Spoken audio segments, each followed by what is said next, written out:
দারুণ সুন্দর সাজানো গোছানো ছিমছাম ছোট্ট একটা ব্যালকনি গার্ডেন, যেখানে দারুণ সব ফুল ফুটবে ঠিক এই সাদা জবাটার মতো শুভ্র সতেজ, আর দেখেই মনটা ভালো হয়ে যাবে, শুভ্রতায় ভরে উঠবে।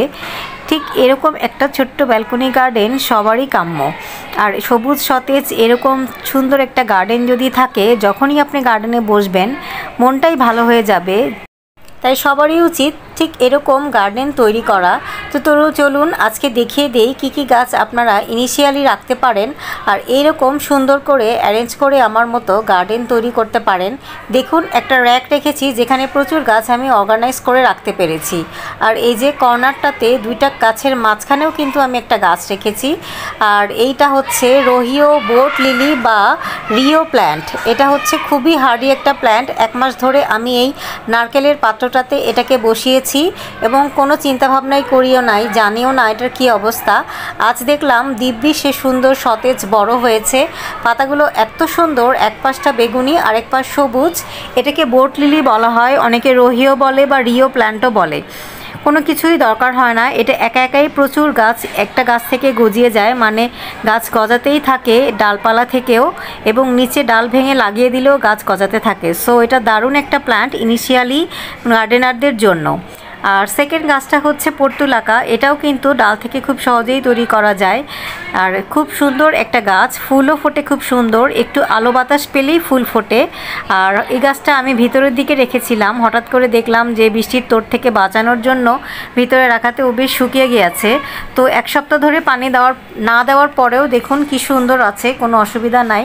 তোকে একটু পানি দিয়ে দিলাম। আর কিভাবে আমি অনেক করে বাড়িয়েছি দেখুন, জাস্ট ডাল ভেঙে নিয়ে এসে মাটির মধ্যে লাগিয়ে দিলেই হলো, আর কিচ্ছু করতে হবে না। ব্যাস এই যে ডালগুলো নিয়ে আসছি আমি ভেঙে, তো যেখানটা ফাঁকা দেখলাম সেখানে আরও ঢুকিয়ে দিয়েছি, মানে মাটিতে এটা লাগিয়ে দিলাম। রুট খুব সহজেই ডেভেলপ হয়ে যাবে, কোনো চিন্তাভাবনা করতে হবে না।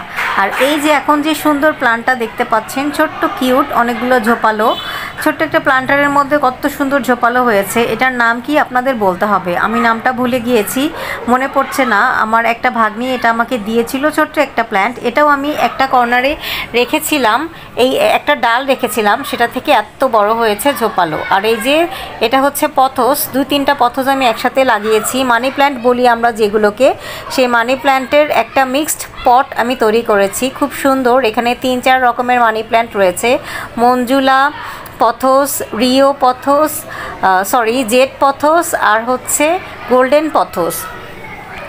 আর এইটা হচ্ছে আরেকটা সুন্দর প্লান্টার, এখানেও 2 রকমের প্লান্ট রয়েছে, একটা হচ্ছে পার্পল কালারের পার্পল হার্ট, আরেকটা হচ্ছে ফিলোডেনড্রন লাইম মানে লাইম কালারের।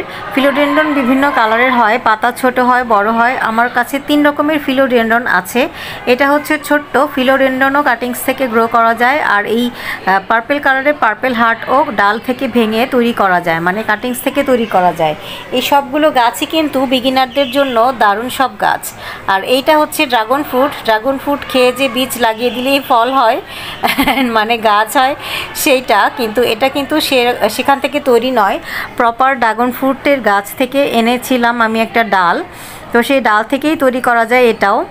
আর এখানে হচ্ছে লাস্টলি রয়েছে হচ্ছে অ্যালোভেরাও আমার অনেকগুলো করে হয়েছে। অ্যালোভেরাও কিন্তু খুব ইজি গোয়িং প্ল্যান্ট, কোনো যত্নের প্রয়োজন হয় না। এটা নিজেই একটা ঔষধি গুণসম্পন্ন গাছ, মানে এটা হচ্ছে রুটিং হরমোনের কাজ করে, এবং এটাকে আমরা কুচি কুচি করে পানিতে মিশিয়ে একদম সার হিসেবেও ব্যবহার করতে পারি। আর এটা হচ্ছে ব্লু ডেজের এই পাত্রটা আজকে সকালে আমি রেডি করেছি, অটোমেটিক্যালি বৃষ্টির পানিতে ভিজে এটার রুট ডেভেলপ হয়েছে ডালের ভিতরে, তাই ডালগুলো কেটে কেটে আমি মাটিতে বসিয়ে দিলাম। ব্লু ডেজও কিন্তু কাটিংস থেকে তৈরি করা যায়। আর এটা হচ্ছে লিলি, লম্বা লম্বা ঘাসের মতো বিশাল বড়। লিলির বিভিন্ন প্রজাতি রয়েছে, এই লিলিটা আমি গিফট পেয়েছি। আর এটা হচ্ছে গ্রিন লিফও কিন্তু খুব সুন্দর সবুজ সতেজ, আর ঝুলে ঝুলে যখন থাকে খুব সুন্দর লাগে। গ্রিন লিফের কিন্তু লিফ থেকে মানে পাতা থেকেও গাছ হয়, পাতাগুলো কোনো জায়গায় পড়ে থাকলে হবে, ডাল ভেঙে জাস্ট রেখে দিলেই হবে মাটির উপর, অটোমেটিক্যালি গজিয়ে যাবে। এটাকে এমনকি মাটির সাথে চেপে লাগানোরও দরকার নেই। এটাও খুব ইজি গোয়িং একটা গাছ, তবে অতিরিক্ত পানি পেলে এই গাছটা বাঁচে না। আর এই হচ্ছে আমার কয়েন প্লান্ট। কয়েন প্ল্যান্ট বা ডলার প্ল্যান্ট আমি পরিচিত, গোল গোল পয়সার মতো, তাই এটার নাম হচ্ছে কয়েন প্ল্যান্ট।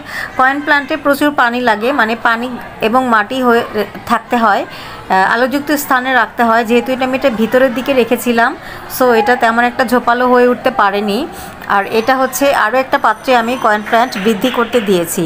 তো এই তো দেখতে পাচ্ছেন যে আমি কি সুন্দর ছোট ছোট গাছ রেখে রেখে অনেক সুন্দর একটা গার্ডেন তৈরি করেছি। যে আপনারা নিশ্চয়ই তৈরি করতে পারবেন, যে কারো পক্ষেই এরকম একটা গার্ডেন তৈরি করা সম্ভব। আর এই যে র্যাকটা দেখতে পাচ্ছেন, র্যাকের মধ্যে গাছ রাখলে অর্গানাইজ করে কিন্তু অনেক সুন্দর অনেক গাছ রাখা যায়। আর আমি ব্যালকনির বাইরে যে গাছগুলো রেখেছি সেগুলো সিকিউর করে যথেষ্ট ভালোভাবে গুণা দিয়ে বেঁধে রেখেছি। এবং যে কোনো পাত্রে, প্লাস্টিকের হোক মাটির হোক, যে কোনো পাত্র দিয়েই আপনারা কিন্তু গার্ডেন শুরু করতে পারেন।